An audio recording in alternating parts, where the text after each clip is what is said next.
Assalamualaikum warahmatullahi wabarakatuh. Jumpa lagi dengan saya dalam pembelajaran kimia kelas 10. Nah, pada video pembelajaran kali ini kita akan mempelajari tentang perkembangan teori atom yang sudah pernah kalian pelajari di bangku SMP atau MTS. Tetapi dalam video pembelajaran kali ini kita hanya akan membahas tentang teori atom Bohr dan teori atom mekanika kuantum atau teori atom modern. Yang pertama adalah teori atom Bohr. Bagaimana bunyinya teori atom Bohr? Yang pertama adalah atom terdiri dari inti yang bermuatan positif dan dikelilingi oleh elektron yang bermuatan negatif di dalam suatu lintasan. Yang kedua, elektron mengitari inti atom dalam orbit-orbit tertentu yang berbentuk lingkaran.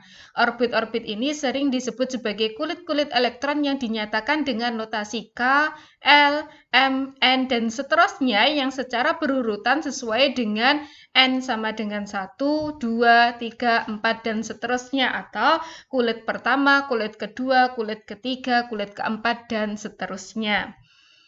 Yang ketiga, selama dalam orbitnya, elektron tidak memancarkan energi dan dikatakan dalam keadaan stasioner.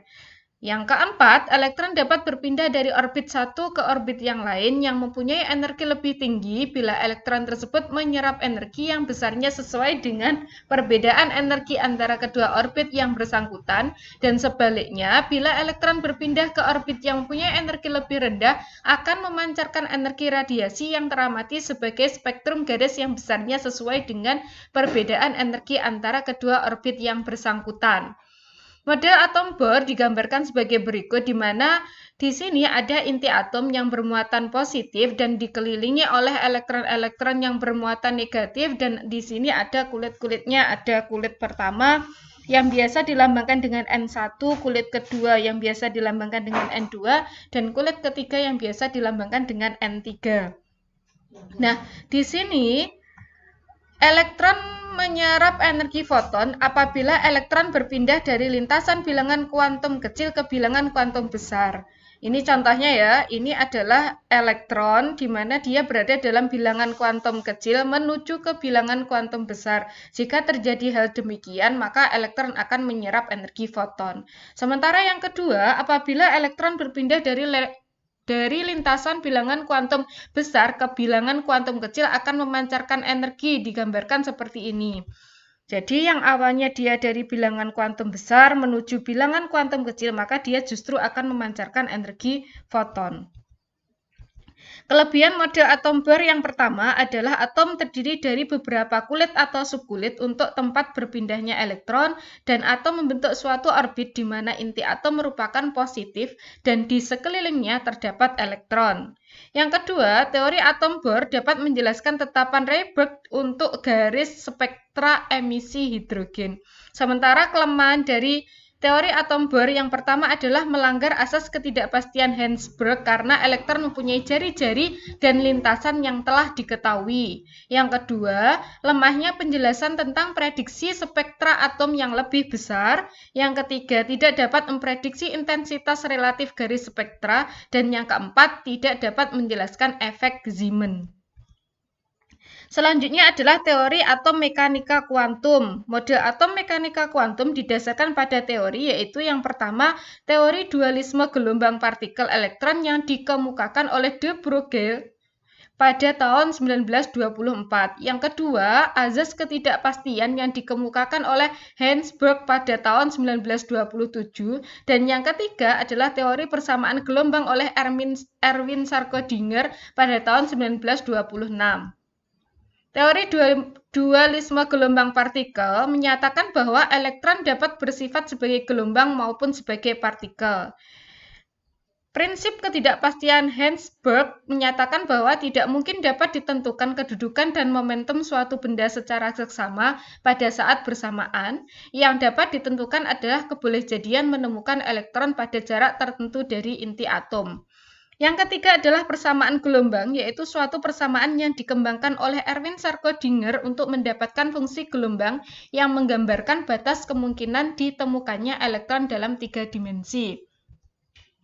Teori kuantum ini yang pertama, energi tidaklah kontinu tetapi diskrit, terdiri dari bagian-bagian yang kecil. Yang kedua, elektron dapat bersifat sebagai partikel maupun gelombang. sesuai yang dikemukakan oleh de Broglie pada tahun 1924. Yang ketiga, gerakan elektron adalah random atau acak. Yang keempat adalah tidak mungkin untuk mengetahui posisi partikel dan momentumnya pada saat bersamaan. Prinsip ketidakpastian Heisenberg di tahun 1927. Yang kelima, semakin tepat pengukuran posisi elektron, maka semakin tidak tepat pengukuran momentumnya atau sebaliknya. Catatan, momentum adalah besaran yang berhubungan dengan kecepatan dan massa suatu benda seperti yang sudah kalian pelajari dalam pelajaran fisika. Teori atom mekanika kuantum menyempurnakan teori atom Bohr di mana elektron tidaklah mengorbit pada lintasan-lintasan tertentu, tetapi elektron-elektron berada dalam orbital-orbital dengan tingkat energi tertentu, di mana orbital adalah daerah ruang di sekitar inti atom dengan kebolehjadian atau peluang terbesar untuk mendapatkan elektron. Model atom modern digambarkan sebagai berikut, di mana di sini ada inti atom dan di sekitarnya ada awan elektron. Elektron berada di daerah yang disebut orbital atau awan elektron. Analoginya seperti bumi yang diselimuti oleh atmosfer. Orbital menggambarkan tingkat energi elektron. Orbital-orbital dengan tingkat energi yang sama atau hampir sama akan membentuk subkulit. Beberapa subkulit bergabung membentuk kulit. Dengan demikian, kulit terdiri dari beberapa subkulit dan subkulit terdiri dari beberapa orbital.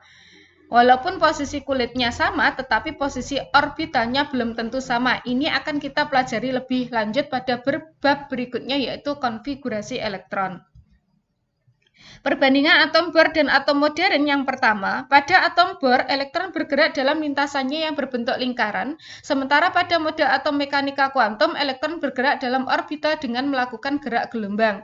Yang kedua, pada model atom Bohr, elektron mengitari inti atom pada lintasan atau kulit dengan tingkat energi tertentu, sementara pada model atom mekanika kuantum, elektron mengitari inti atom pada orbital yang membentuk kulit. Yang ketiga, pada model atom Bohr, posisi sebuah elektron yang bergerak mengelilingi inti atom dapat ditentukan, sementara pada model atom mekanika kuantum, posisi sebuah elektron yang bergerak mengelilingi inti atom tidak dapat ditentukan. Cukup sekian video pembelajaran kali ini. Jika ada pertanyaan, silahkan ditanyakan dalam forum Google Classroom atau dalam komentar. Saya akhiri dulu pembelajaran hari ini. Wassalamualaikum warahmatullahi wabarakatuh.